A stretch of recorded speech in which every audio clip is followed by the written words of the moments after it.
Artificial stone is a cast material which looks just like sculpted natural stone. Since the early 18th century, manufacturers have cast stone in molds, producing beautiful garden and landscape ornaments, as well as architectural components designed to enhance buildings. Classical-style statues and other garden ornaments came into fashion in England in the 1700s. It was trendy for the upper classes to tour Italy and admire Roman art and architecture. Not every noble was wealthy enough to haul home a solid stone antiquity by stagecoach, so English factories began producing facsimiles in artificial stone. The production process today is much like it was then, beginning in the studio, where a sculptor makes a plaster model of the ornament. This one's a copy of an antique bust of Pan, the Greek mythological figure. They use this intricately detailed model to make the production mold. After coating the plaster with a sealer, they cover the entire model with thin strips of clay, making certain divisions between strips to create the production mold's various sections. Over the clay, they apply 6 or so layers of fiberglass cloth saturated with resin. The resin cures, producing an 8 to 10 millimeter thick multi-section case around the clay-covered model. Next, they open the case and remove the clay, which leaves a gap around the model. They close the case and fill that gap with their specially developed rubber.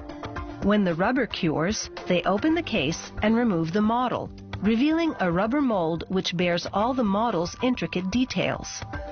They send this cased mold off to the production facility and put the model in storage until the rubber mold wears out and it's time to pour a new one. The artificial stone is a natural-looking off-white color. It's made of fine sand, white cement, and limestone, plus plasticizers, waterproofers, and a few secret ingredients. The factory adds stone pigments into the mix to produce terracotta and other colors. A computer-controlled system feeds the ingredients into the mixer in all the right proportions, then adds a small amount of water to activate the cement, which binds everything together. On the production floor, a caster repeatedly shovels a bit of stone mixture into the fiberglass-encased rubber mold. Then, using both hand and pneumatic tools, compacts it in the mold. The quality of the ornament depends greatly on the caster's technique. The trick is to ram enough stone mixture into every nook and cranny of the mold, but not compact too much at a time, as this would produce unattractive layers in the finished ornament. They trowel the open side of the mold by hand and smooth the surface.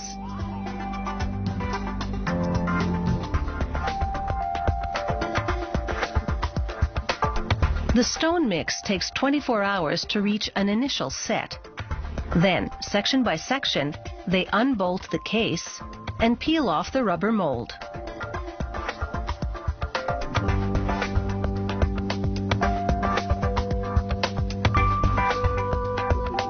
This may be artificial stone, but its surface texture closely resembles carved limestone. The final step is vapor curing. The ornaments go into a chamber overnight. The steam forces moisture into the pores, curing the cement inside. This type of artificial stone is called dry cast limestone. Other ornaments are made of wet cast limestone, a mix of similar ingredients, but in larger particle size and containing much more water. Because you can embed stainless steel reinforcement bars in it, wet cast is the better material for making objects such as garden benches or large fountain bowls, which require structural strength. Wet cast doesn't have to be vapor cured because of its high water content. However, unlike dry cast, which is finished when it comes out of the mold, wet cast does require finishing. Workers have to grind away excess material, which sometimes seeps out of the joints in the mold and hardens. The wet cast surface is smooth and sealed, so it's normally easier to clean. Dry cast stone, by contrast, has a textured surface and weathers to an antique look.